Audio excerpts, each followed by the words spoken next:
तंत्र और भक्ति का संगम, भैरवी ब्राह्मणी और रामकृष्ण परमहंस। श्रोता मित्रों, ये कहानी है श्री रामकृष्ण परमहंस और भैरवी ब्राह्मणी के अद्भुत दर्शन की। एक ऐसी दिव्य घटना जिसने भारतीय अध्यात्म को दी नई दिशा। इस कथा में हम जानेंगे कैसे दक्षिणेश्वर के पवित्र मंदिर परिसर में एक युवा साधक रामकृष्ण का जीवन बदल गया जब उनसे मिली एक तांत्रिक साधिका भैरवी ब्राह्मणी। उन्होंने केवल रामकृष्ण को 64 दार्शनिक साधनाओं में पारंगत प्रवचन नहीं दिया, बल्कि उन्हें यह भी सिखाया कि सच्चा तंत्र केवल क्रिया नहीं है, भक्ति का औचित्य है।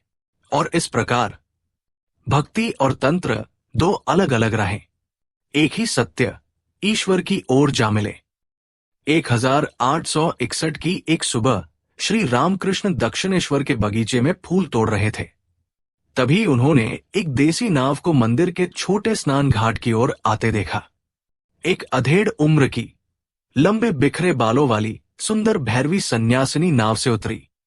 हालांकि लगभग 40 वर्ष की आयु में वो काफी छोटी लग रही थी। श्री रामकृष्ण ने हृदय को बुलाकर उन्हें चांदनी, मंदिर परिसर का मुख्य द्वार, छत वाला प्रांगण से अपने समक्ष लाने को कहा। जैसे ही भैरवी श्री रामकृष्ण से मिली, वे खुशी और आश्चर्य से फूट फूट कर रोने लगी और कोमल स्वर में बोली, मेरे बेटे, तुम यहां हो। मैं तुम्हें इतने समय से ढूंढ रही थी और अब मैं तुम्हें पा गई हूं। श्री रामकृष्ण ने पूछा, मां, आपको मेरे बारे में कैसे पता चला? उन्होंने उत्तर दिया, दिव्य मां की कृपा से मुझे पता चला था कि मुझे आप तीनों से मिलना है। 2, चंद्र और गिरिजा से मैं पूर्वी बंगाल में पहले ही मिल चुकी हूं और आज मुझे आप मिल गए हैं। वे भावुक होकर बोली, मानो उन्हें अपना खोया हुआ खजाना आखिरकार मिल गया हो। श्री रामकृष्ण भी भावुक हो गए। थोड़ी देर बाद उसने अपने बारे में सब कुछ बताया। वो जैसोर, बंगाल जिले के एक ब्राह्मण परिवार में पैदा हुई थी और वैष्णव तथा तांत्रिक साहित्य में पारंगत थी। वो एक उच्च कोटि की वैष्णव भक्त थी। उसकी गहन साधना ने उसे अद्भुत अनुभूतियां प्रदान की थी, जिसे वो एक उपयुक्त साधक की खोज में जुट गई, जिसे वो अपनी सभी सिद्धियां प्रदान कर सके और उसके आध्यात्मिक प्रकाश का प्रकाश कर सके। श्री रामकृष्ण एक बालक की तरह उसके पास बैठे और योगेश्वरी नाम की इस भैरवी के प्रति अपना हृदय खोल दिया और उसे अपनी साधना की प्रत्येक घटना सुनाई। उन्होंने आगे कहा कि लोग उसे पागल समझते हैं क्योंकि उसके कर्म सामान्य मनुष्यों से बहुत भिन्न है। मात्र सुलभ कोमलता से भरकर उसने उसे बार बार सांत्वना दी। तुम्हें पागल कौन कहता है मेरे बेटे? ये पागलपन नहीं है। तुम्हारी अवस्था को शास्त्रों में महाभाव, धार्मिक परमानंद की असाधारण अवस्था कहा गया है। श्री राधा ने इस अवस्था का अनुभव किया और श्री गौरांग ने भी। ये सब भक्ति संप्रदायों के ग्रंथों में वर्णित है। मैं तुम्हें पुस्तकों से बताऊंगा कि जिसने भी सच्चे मन से ईश्वर की लालसा की है, उसने इस अवस्था का अनुभव किया है और ऐसा करने वाले प्रत्येक व्यक्ति को इससे गुजरना ही होगा। इन शब्दों ने श्री रामकृष्ण को आश्वस्त कर दिया। पहली मुलाकात से ही उनके बीच जो मां बेटे का रिश्ता पनपा था, वो जैसे जैसे उनकी जान पहचान बढ़ती गई और गहरा होता गया। कुछ समय बाद भैरवी ब्राह्मणी ने दक्षिणेश्वर मंदिर से कुछ मील उत्तर में अरियादा में अपना निवास स्थापित कर लिया। वहां से वो लगभग प्रतिदिन आती और अपने ईश्वर मुग्ध आध्यात्मिक बालक को शिक्षा देती। प्रतिदिन वह उन्हें आध्यात्मिक विषयों पर चर्चा करते हुए समाधिस्थ होते देखती और उन्हें श्री चैतन्य और श्री रामकृष्ण के जीवन में एक विचित्र समानता दिखाई दी। इसी समय घटी एक और घटना ने उनके इस विश्वास को पुष्ट किया कि भगवान श्री रामकृष्ण के रूप में पुनः अवतरित हुए हैं। श्री रामकृष्ण लंबे समय से पूरे शरीर में जलन से पीड़ित थे। यद्यपि विशेषज्ञ और सामान्य जन सभी इस रोग को किसी आंतरिक विकार का परिणाम मानते थे, परंतु ब्राह्मणी को इसका कारण बिल्कुल अलग लगा। उन्होंने इसे ईश्वर के प्रति उनकी तीव्र लालसा का परिणाम बताया। शास्त्रों के आधार पर उन्होंने एक विचित्र उपाय बताया। रोगी को केवल सुगंधित फूलों की माला पहननी थी और अपने शरीर पर चंदन का लेप लगाना था। यह देखकर बहुत आश्चर्य हुआ कि इस उपचार से श्री रामकृष्ण 3 दिन में पूरी तरह स्वस्थ हो गए। ब्राह्मणी अब श्री रामकृष्ण को ईश्वर का अवतार मानने के अपने दावे को सिद्ध करने के लिए किसी भी विद्वान से मिलने को तैयार थी। उन्होंने अंशतः अपनी जिज्ञासा शांत करने और अपनी शंकाओं का समाधान करने के लिए उस समय के प्रतिष्ठित विद्वानों की एक बैठक बुलाई। वैष्णव चरण, जो वैष्णव समाज के नेताओं में से एक थे और विभिन्न दर्शनों और भक्ति ग्रंथों के अपने ज्ञान के लिए विख्यात थे, और बांकुड़ा जिले के इंदेश के गौरीकांत तर्कभूषण, जो तांत्रिक संप्रदाय के एक सुप्रसिद्ध विद्वान और महान साधक थे, भी निमंत्रण पर दक्षिणेश्वर आए। बैठक का परिणाम ये हुआ कि वैष्णव चरण ने ब्राह्मणी के सभी निष्कर्षों को हृदय से स्वीकार कर लिया, और गौरी ने भी अपने हृदय में ये अनुभव किया कि श्री रामकृष्ण कोई साधारण संत नहीं थे। उन्होंने गंभीरतापूर्वक उत्तर दिया, मुझे पूर्ण विश्वास है कि आप अनंत आध्यात्मिक शक्ति की खान हैं, जिसका एक छोटा सा अंश ही समय समय पर अवतारों के रूप में संसार में प्रकट होता है। इस प्रकार श्री रामकृष्ण की परीक्षा लेने आए दोनों महान विद्वान और साधक उनके चरणों में समर्पित हो गए।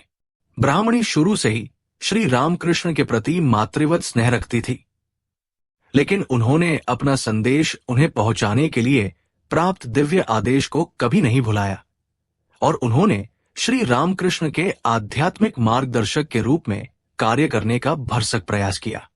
उन्होंने भी अपने विशिष्ट उत्साह के साथ उनके मार्गदर्शन में तांत्रिक साधना का मार्ग अपनाया। इस काल का उल्लेख करते हुए आचार्य बाद में कहते हैं, ब्राह्मणी दिन में दक्षिणेश्वर से दूर स्थानों पर जाती और तांत्रिक ग्रंथों में वर्णित विभिन्न दुर्लभ वस्तुएं एकत्र करती। रात्रि होने पर वो मुझे किसी एक ध्यान पीठ पर आने के लिए कहती। मैं जाती और मां काली की पूजा करने के बाद उनके निर्देशों के अनुसार ध्यान करना शुरू कर देती। जैसे ही मैं अपनी माला जपना शुरू करती, मैं सदैव दिव्य उत्साह से अभिभूत हो जाती और गहरी समाधि में लीन हो जाती। मुझे जो विभिन्न प्रकार के अद्भुत दर्शन होते थे, उनका वर्णन मैं नहीं कर सकती। वे एक के बाद एक शीघ्रता से होते और उन साधनाओं के प्रभावों को मैं अत्यंत प्रत्यक्ष रूप से अनुभव कर सकती थी। ब्रह्माणी ने मुझे 64 प्रमुख तंत्र ग्रंथों में वर्णित सभी अभ्यास करवाए। इनमें से अधिकांश साधनाएं अत्यंत कठिन थी। कुछ तो इतनी खतरनाक थी कि अक्सर साधक अपना संतुलन खो बैठता था, लेकिन माता की असीम कृपा ने मुझे इनसे बिना किसी बाधा के पार कर लिया। इस अवधि के दौरान उन्होंने जिन अनेक अग्नि परीक्षाओं से गुजरा, उनसे वे आध्यात्मिकता के उच्चतम स्तर पर दृढ़तापूर्वक स्थापित हो सके। ब्राह्मणी ने घोषणा की कि उनके दिव्य शिष्य ने इस योग पद्धति में सिद्धि प्राप्त कर ली है और इसकी चरम परीक्षाओं को सफलतापूर्वक पार कर लिया है। ऐसा कार्य जो वास्तव में बहुत कम साधक ही कर पाते हैं। श्री रामकृष्ण की तांत्रिक साधना की सबसे उल्लेखनीय विशेषता ये थी कि उन्होंने प्रत्येक साधना में अत्यंत कम समय में 3 दिन पर्याप्त थे सिद्धि प्राप्त कर ली। इस साधना में श्री रामकृष्ण की सिद्धि न केवल अद्वितीय और अभूतपूर्व थी, बल्कि वर्तमान युग में प्राचीन तांत्रिक साधनाओं की शुद्धता की पुनर्स्थापना भी उन्हीं की देन थी। जटाधारी एक भ्रमणशील साधु और श्री राम के भक्त थे। गुरु अक्सर कहा करते थे कि जटाधारी का ईश्वर के प्रति प्रेम और तड़प अद्वितीय थी। रामलला या बाल राम उनके प्रिय देवता थे। दीर्घ ध्यान और आराधना से जटाधारी ने महान आध्यात्मिक प्रगति की थी और उन्हें राम के अद्भुत दर्शन का सौभाग्य प्राप्त हुआ था। तब बाल राम का तेजस्वी रूप उनके लिए एक जीवंत उपस्थिति बन गया था। गुरु ने बाद में शिष्यों के एक समूह से कहा, बाबा जी, पिताजी रामलला के आजीवन भक्त थे, जिनकी छवि वे जहां भी जाते साथ ले जाते।